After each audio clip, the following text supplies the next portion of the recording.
Bonjour et bienvenue dans Café Digital. Aujourd'hui, je reçois Denis Vattier, le directeur général de Smartbox. Denis, bonjour. Bonjour. Merci d'avoir accepté notre invitation. Alors d'abord, racontez-nous comment ça fonctionne une Smartbox coffret cadeau. Alors, une Smartbox coffret cadeau, c'est avant tout un cadeau que vous voulez bien sûr offrir à vos amis, à des proches, dans le cadre d'un anniversaire ou souvent à Noël, c'est comme un point de notre activité.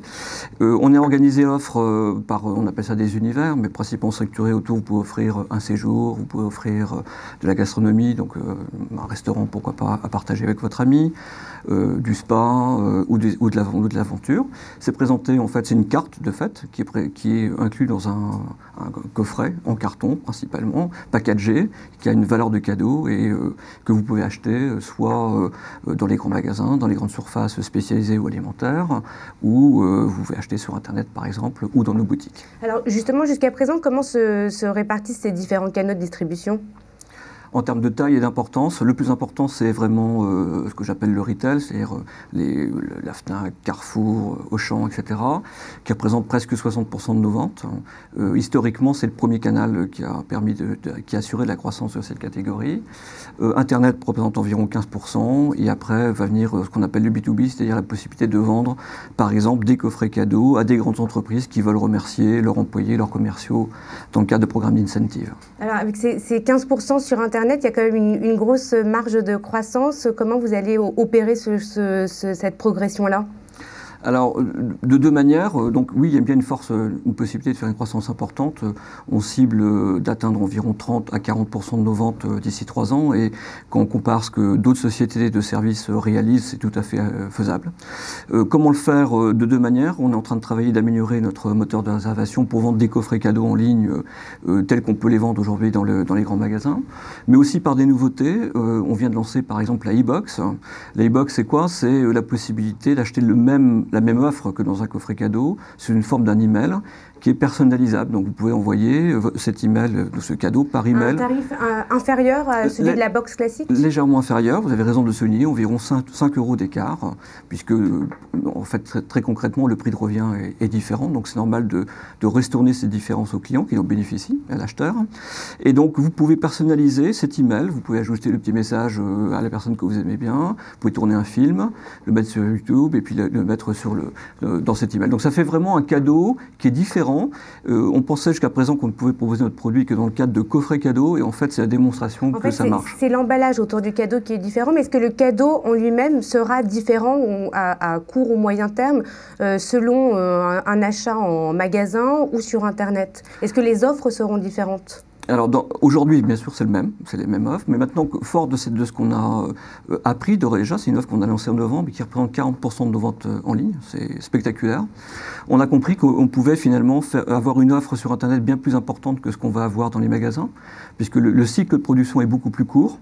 Ça va nous permettre de tester aussi d'une manière beaucoup plus souple des nouveaux concepts, avec des risques différents que de les lancer avec tout ce que ça nécessite de process et de supply chain dans les grandes surfaces.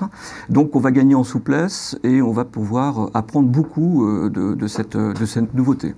Quel est le prix moyen d'une box? À qui s'adresse-t-elle? C'est environ 70 € en moyenne. Alors bien sûr les prix ça peut aller jusqu'à 300 € et ça peut commencer à 19,90 € en fonction des marchés, en fonction des pays.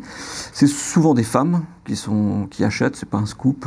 D'ailleurs en général dans beaucoup d'activités c'est toujours le cas. Et sinon c'est un produit qui s'adresse plutôt à des clientèles urbaines, CSP+, pour simplifier le portrait. Au niveau des voyages, vous proposez des week-ends, des séjours courts. Est-ce que vous souffrez de l'émergence de sites comme Groupon ou même de vente privée qui s'est mis à vendre du voyage en ligne? Comment vous vous positionnez par rapport à ces concurrents? Alors le séjour, c'est notre offre, pour nous, en termes d'importance, c'est le plus gros, c'est l'univers le plus important. Ça représente combien par rapport aux autres univers? Presque 30-35% à peu près. Il s'est développé principalement autour d'une originalité, c'est-à-dire qu'on présente un canal de vente très important pour les gîtes ruraux en France. C'est curieux, mais personne ne les commercialisait, et c'est les coffrets cadeaux qui ont su faire ce pas vers eux. On représente des fois jusqu'à 40 à 50% de nos clients, de leur vente totale, donc c'est très important. Donc oui, des sites comme Groupon ou Vente Privée se sont développés dans notre environnement. Nous-mêmes d'ailleurs, on a développé une offre tout à fait analogue sur une marque qui s'appelle Smart Privé ou Lookingo. On a 2 marques pour le faire, et on commence à faire un chiffre assez important dans ce qu'on appelle, dans notre jargon, le daily deals, puisque Groupon l'appelle comme ça aussi. Donc je pense qu'ils contribuent aussi à stimuler le marché. Ce n'est pas pour autant qu'ils nous ont pris une part de marché. Ils ont sûrement permis à ce que certains clients qui n'achetaient pas sur nos prestations les découvrent. Et quelque part, c'est une source de croissance. Alors les clients à la fois de Smartbox ou de Groupon ou de vente privée font parfois le reproche à ces sites d'être mal reçus par les prestataires parce qu'ils viennent avec un coupon ou un chèque cadeau. Est-ce que vous avez eu des retours sur ces commentaires-là ? Alors oui, ça peut tout à fait arriver que ce genre de commentaires se produisent. Bon, honnêtement, par rapport à des acteurs qui sont très agressifs et qui sont uniquement centrés sur des prix cassés, un acteur comme Groupon va vendre, par exemple, une prestation importante chez un même prestataire en même temps. Donc forcément, il y a des problèmes de quantité et des capacités à accueillir ces clients. Nous, grâce à nos offres, on est beaucoup plus répartis dans l'année, et donc les prestataires sont capables de les accueillir d'une manière beaucoup plus lissée. Premier élément de réponse. Deuxièmement, il peut arriver, on a 10 000 partenaires en France, il peut très bien arriver que certains partenaires ne jouent pas bien le jeu parce qu'ils ont changé de propriétaire ou parce que leur stratégie change. Et auquel cas, écoutez, nous, on travaille notre portefeuille de partenaires et ça nous arrive de sortir des partenaires de ce portefeuille. Mais ça reste marginal. Alors en France, vous faites 140 millions d'euros d'activité.